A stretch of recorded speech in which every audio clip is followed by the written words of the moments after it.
G'day everyone, welcome to Silverrun Forest Farm, here with Jake and Paige, and we're at the beginning of July. So you'll remember from last time that there was a bit of a storm raging when we finished up, and that continued on for 3 or 4 hours. You might notice it's a little bit hazy over there in the distance, so much drama. Cost us the back half of June, and probably enough time sitting around. We can chat on the way down. We've got to walk down to work this morning because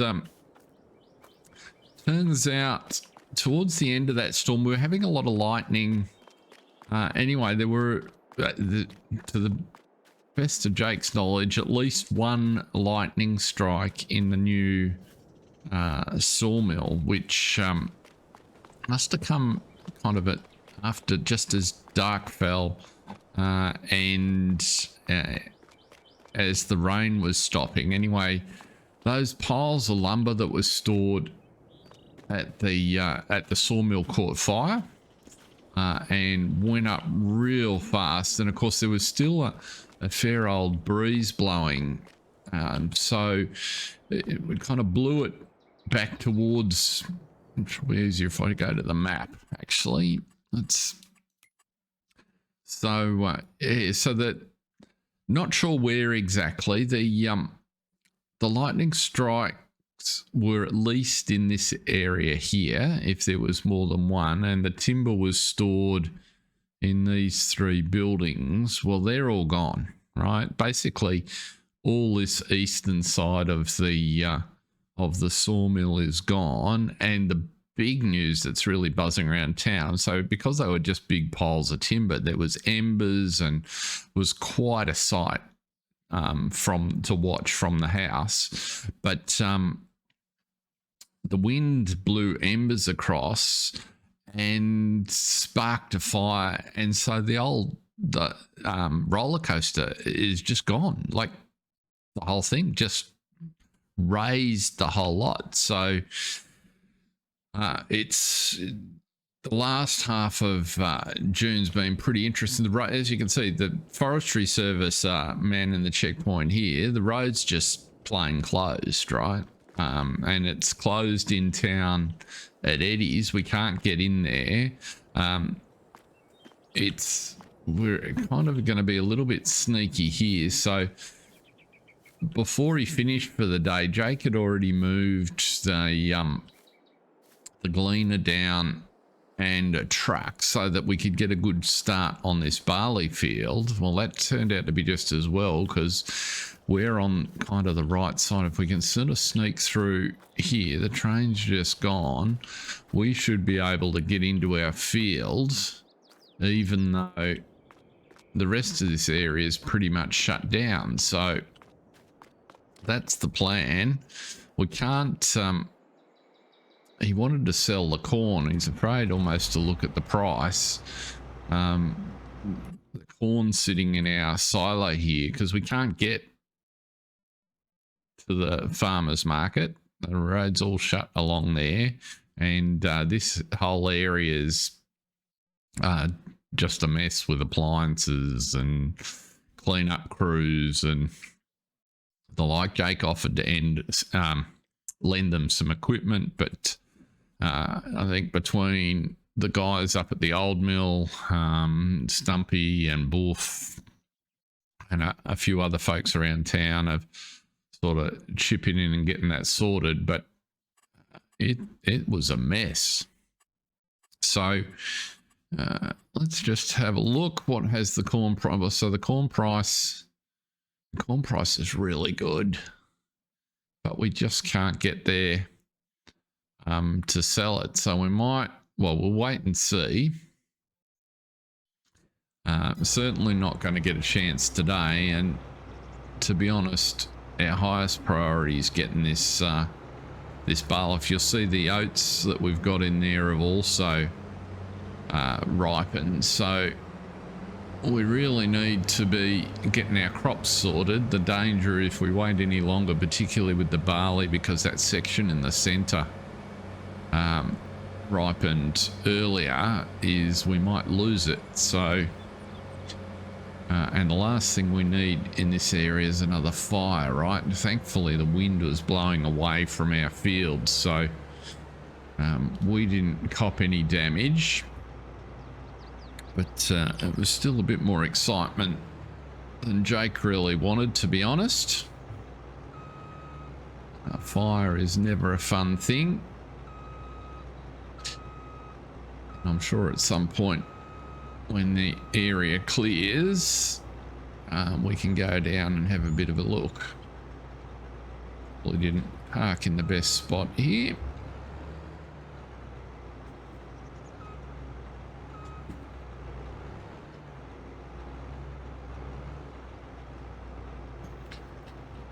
Managing to destroy a little bit of the crop as we try and pick up the header.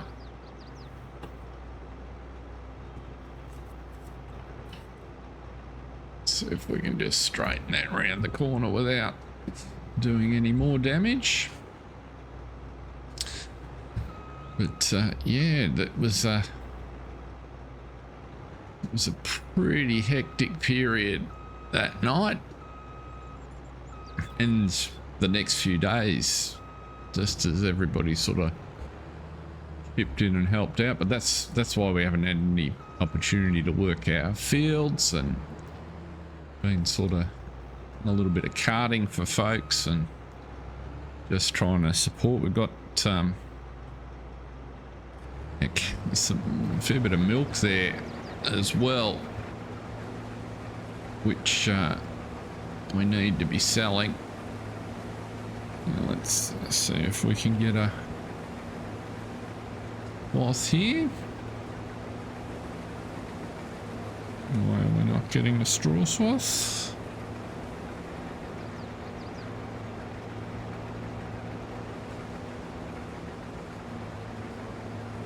That's a bit better.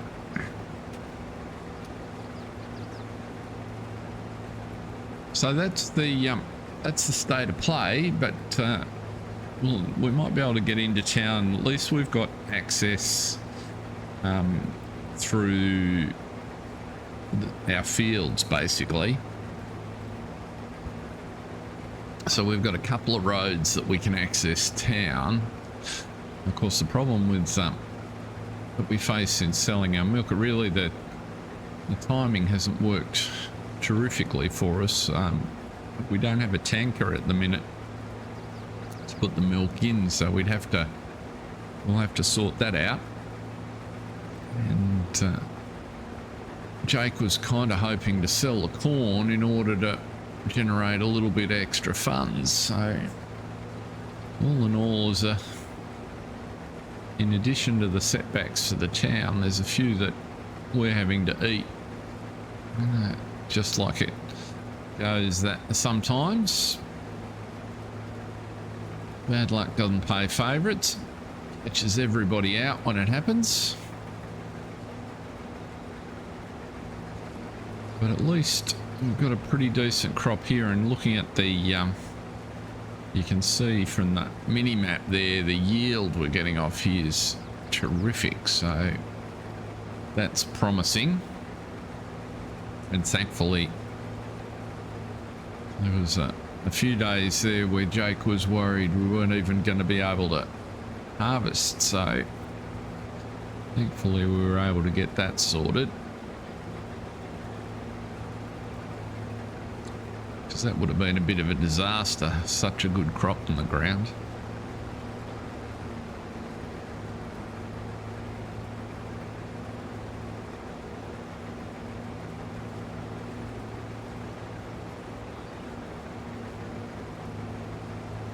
It'll be interesting to see how much crop we end up with, because this is obviously the first time we've planted this larger area of field. That's why we've got those grey sections on the map where we haven't, where this is just the first harvest through them.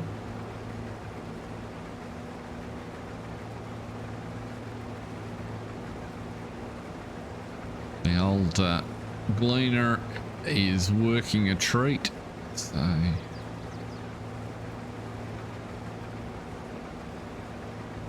eating up this field quite steadily. Let's just make sure we get that bump. Of course, the other thing that because there's so much activity over there at the moment, there's nobody available to help, so Jake's going to be doing this one all on his own, which he doesn't mind. I mean, can't really complain. It's the closest field to the silo. The truck's sitting right there, and in fact this first headland we're going to finish somewhere here along the road, so we can probably just unload straight over the fence.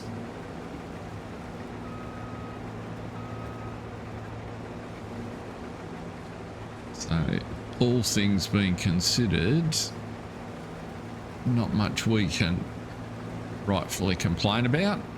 Whoops. Stay out of the crop, Jake. Let's just lift the header, pop out that pipe, and let's go get the truck. At least we don't have to worry about traffic today. That's road's been real quiet. The animals are in good shape, so we don't need to feed either the cows or the horses. So they'll find those horses were pretty spooked with the smoke in the air the other night. But Paige wandered down the hill and he used her magic powers and calmed them down pretty well.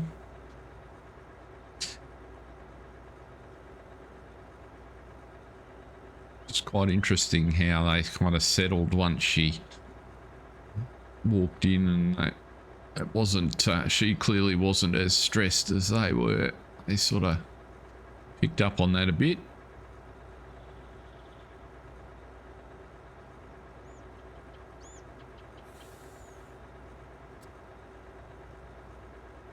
And there we go. So there's our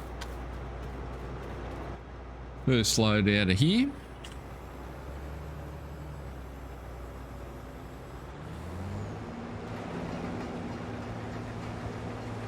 Let's make sure we haven't part of the train's still running along there, even if there's nothing on the roads today.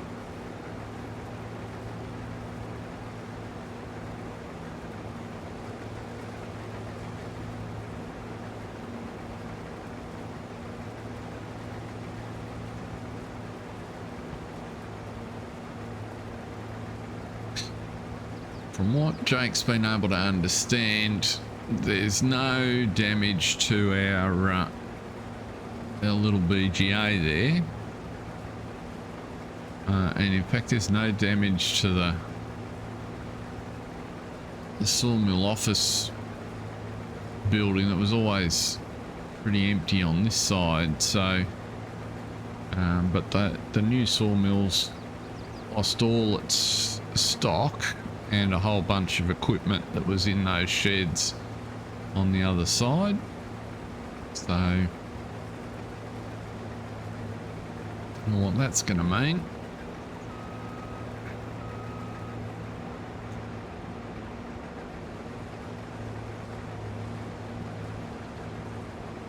And of course that community group in town that were trying to raise funds to restore the sawmill, they are distraught. I mean, there's nothing anyone could do. It took a little while because of the storm. Everyone was kind of bunkered down. It was, you know, a bit chilly for June, after sort of with that wind up blowing in here off the sound, and after about 4 hours of rain. So, you know, the first hints of smoke in the air, everyone thought they were just, you know, there's a few people had lit their their heaters for the night, but then of course the alarm was raised. Well, by then the sawmill was glowing, and of course the embers in the air, once they settled on that dry wood that was the roller coaster, she just went up like a torch. Nothing anyone was going to do about that.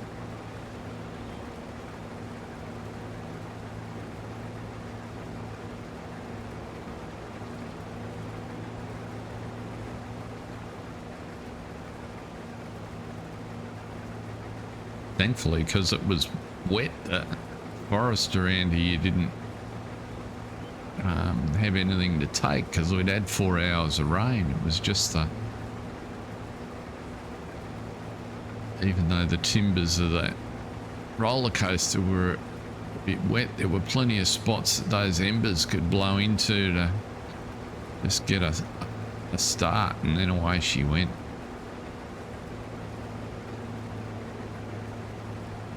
That's going to change the skyline a bit in town.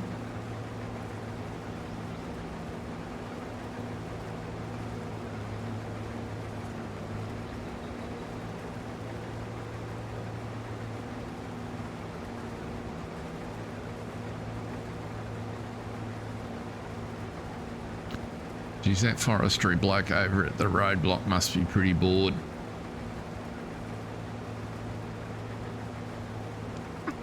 I reckon he's been in his car there every day for the last week.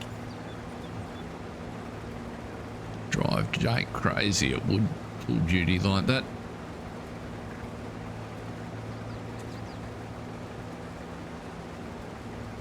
Anyway, we're just about full for another load here. We're going to have to bring the truck in. Or we might actually, what we might do is stop there. I might drive round to the truck, might be just as easy.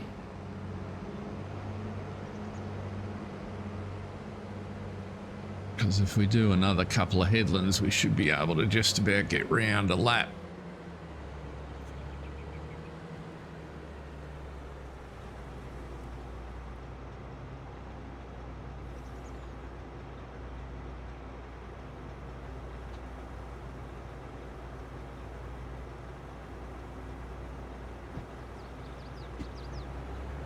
Empty you out.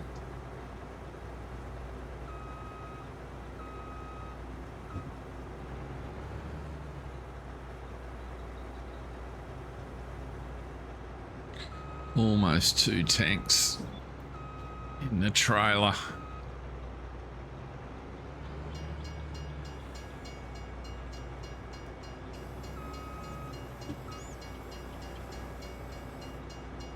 So what we might go around again.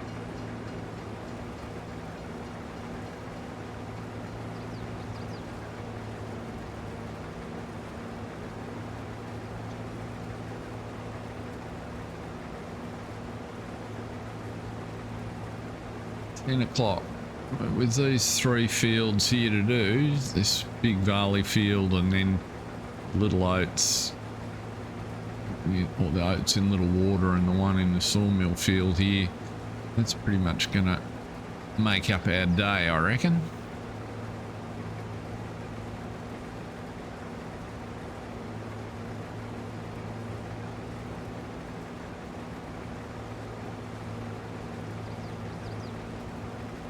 We might leave Jake with it for a bit. Check back in with him at around lunchtime and see how he's going.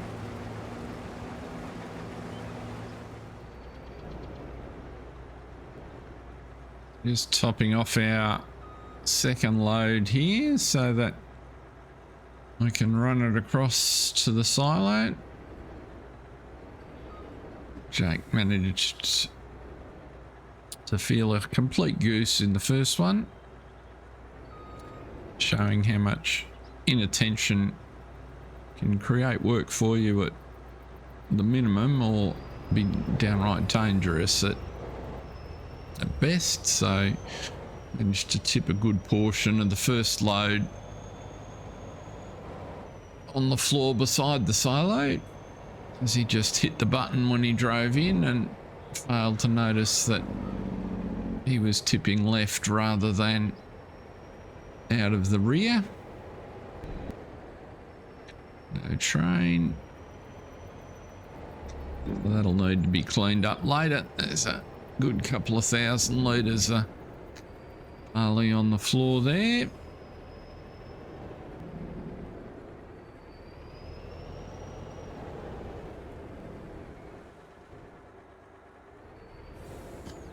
Let's just see here which grain. We don't want the grain door, we want the back. That's it.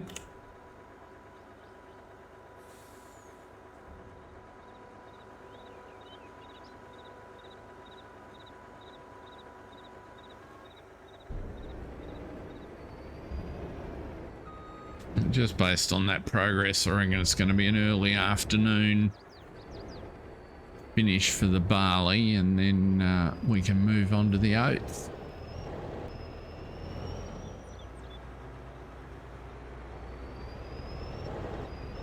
Well, that was too funny.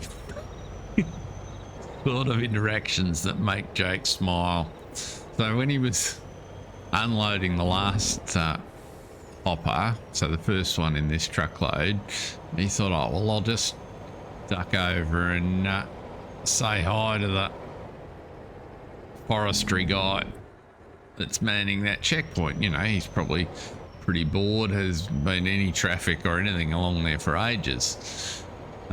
So anyway, he gets across to the vehicle. There's no sign of the bloke. The vehicle's parked there. It's just sitting there, engine's not running, but there's nobody inside. So Jack's thought, oh well, fair enough. Just come back and gotten the harvester and kept harvesting. So anyway, just before he was to pull up for this load, he sees the guy on the side of the field and he's waving furiously at him. And so anyway, as this load started to unload, Jake jumps out and goes over and to see what he wants. Well, the guy's bidding chips. It's like, who are you? What are you doing here? You're in the restricted area. You can't be doing this. How did you get here? And Jake's like, well, I live here and, you know, this is my land. The crop's got to come out. I'm not doing anything untoward. I'm using my gear. I didn't cross the line, so to speak. I walked across the road and through my property and onto here, and guys just didn't know what to say. Jake said, well, you know, I've got to get the crop in. So we thought, you know, Jake not necessarily thinking things through, thought it'd be a good opportunity to say, oh, by the way, can I get my my baler from the riding school, because I just need to bring it across to bale up the straw. And the guy's like, no way. So I guess that bit's out of the plan for the moment, but based on that guy's ability to sleep through the starting of the trucks and the harvester and whatever else he was doing, I don't think there's much chance of him stopping Jake's harvest. But people's actions always make Jake smile. It's not like we're doing any harm to anyone. God, the fire was, you know, 500 meters that way. So meanwhile, we're getting through it. It's coming up on 1 o'clock. Jake brought a sandwich with him, so I'll have that in the cab while he's doing this next bit.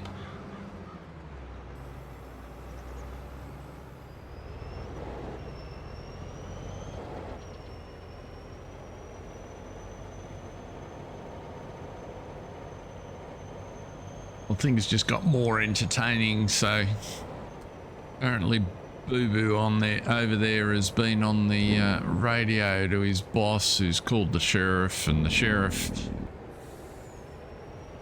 came out, actually caught up with Jake just as he was coming to the truck and asked the same basic questions. It's a bit more of a reasonable bloke than the forestry guy, but basically wants Jake to stop. Jake pointed out why he's so keen to get it done, and so the sheriff was real clear. He doesn't want Jake harvesting that field next to the sawmill today. That one's going to have to wait until next week. Jake managed to get a concession out of him to do the little plot down by the water. So it's not too big a deal. That's only just ripened, so next week will be fine for that one. And the main thing was to get this barley off, and that's what we've been able to do. So all in all, it's not proving a bad day, and Jake wanted to, if possible, pop into town and see if you can organise something to cart the milk. So this will sort of create a little bit of time to do that. We'll get this lot here harvested probably. I reckon there's one trailer left of the barley, and then just a couple of laps around there. It's not even a harvester tank to get that little bit of oat started. So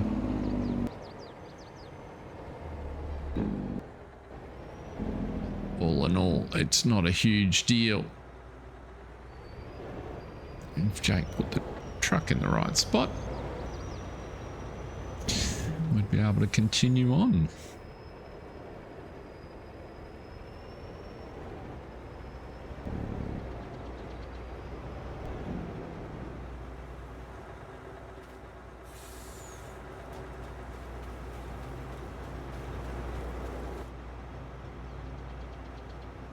$5,000 out of here.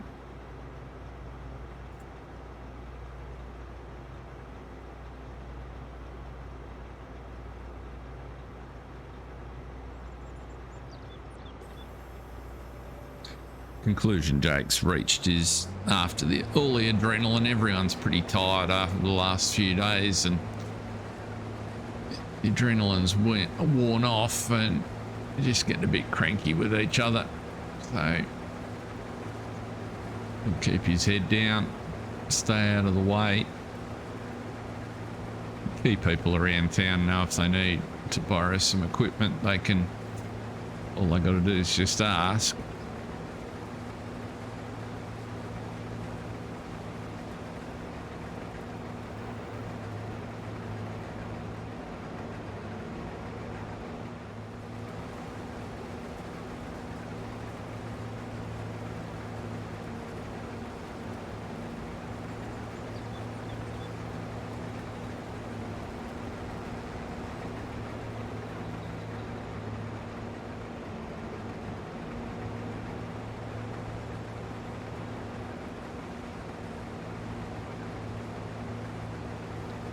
That's the last little bit off this field.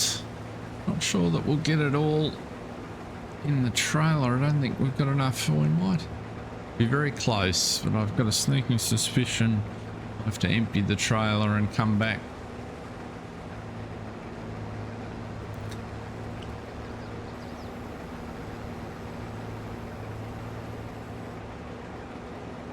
Might just overflow it. Let's see.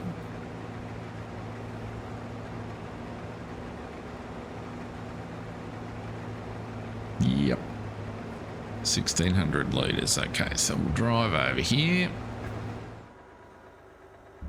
So, of course, one of the things that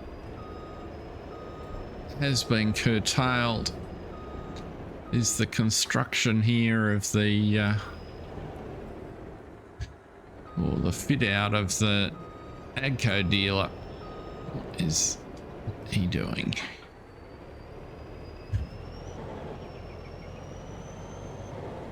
So we'll have to wait a little bit longer, I guess, to see what they're about. No impact on them as far as Jake's aware. From the fire, it really was just the sawmill and the roller coaster that were impacted. And as Jake's pointed out on past occasions, it's not like the sawmill seemed to be doing all that much business, so... And the roller coaster, well, in the couple of years that Paige and Jake have been here, despite all the meetings of the community action group, nothing's been happening, so...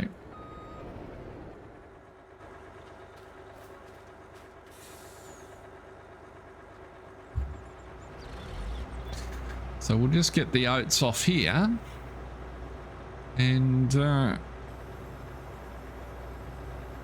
we can set about seeing if we can do something about the milk.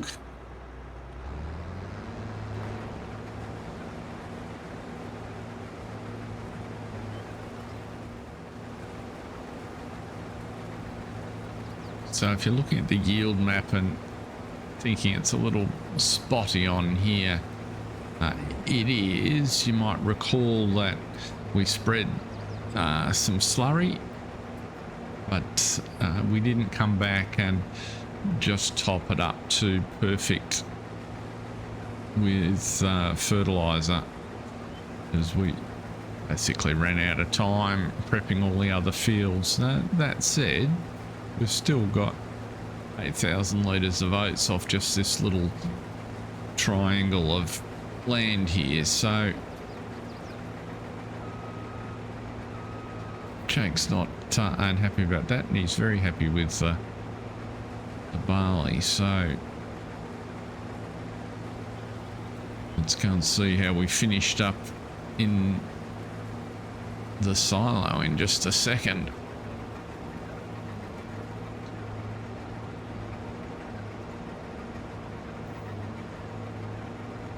Leave the harvester here because we're going to need it over the road when the sheriff's prepared to let us get on that field. Hopefully next time. In the meantime, that will do us for harvesting today.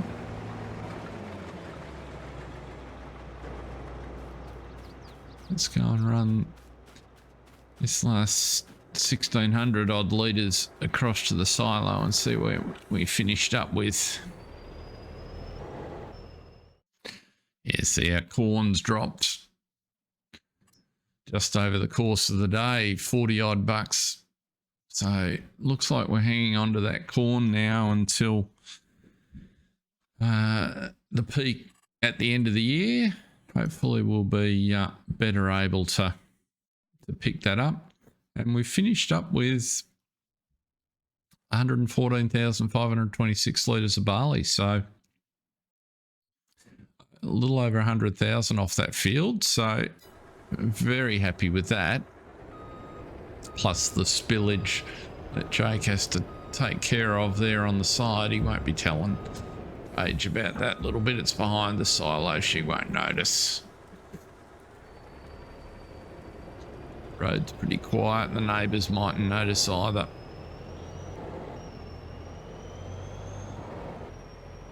That's assuming you can get a bit of equipment down here to sort it out. Doesn't want to be doing that with a shovel.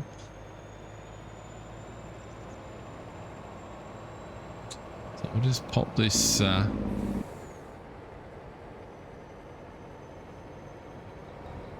in, and we can shut down the harvester for the night.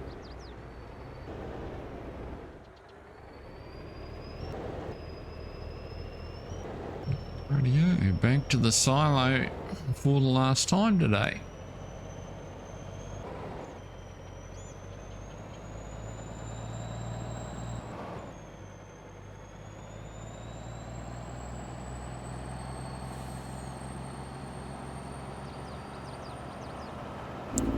Looks like we've got a bit of rain on the way anyway, so that'll dampen the dust down a bit.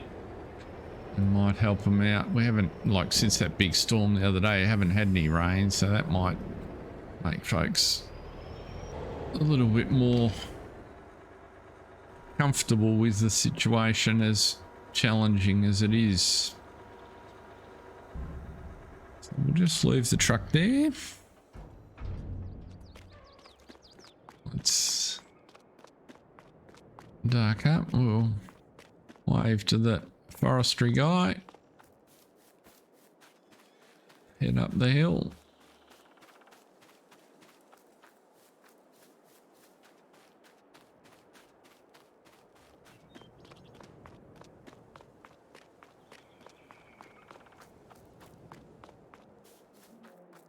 Before we run down there, let's just have a look in the catalogue and see what's going.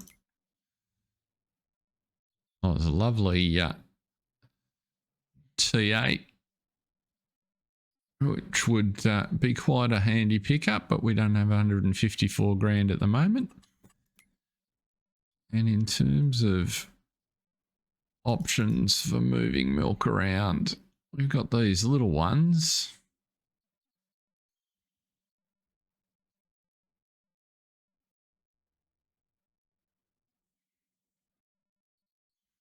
Something like these are all just out of our price range at the moment, to be honest.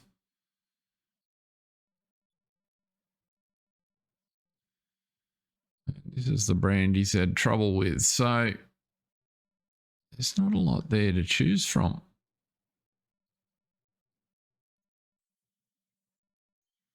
Not quite ready to go for the large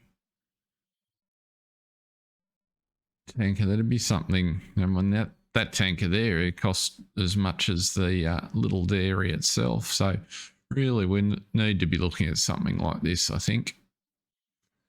But gonna have to wait until we can raise some cash. Would have been fine if we'd been able to sell the corn. But for now, that's where we might leave things.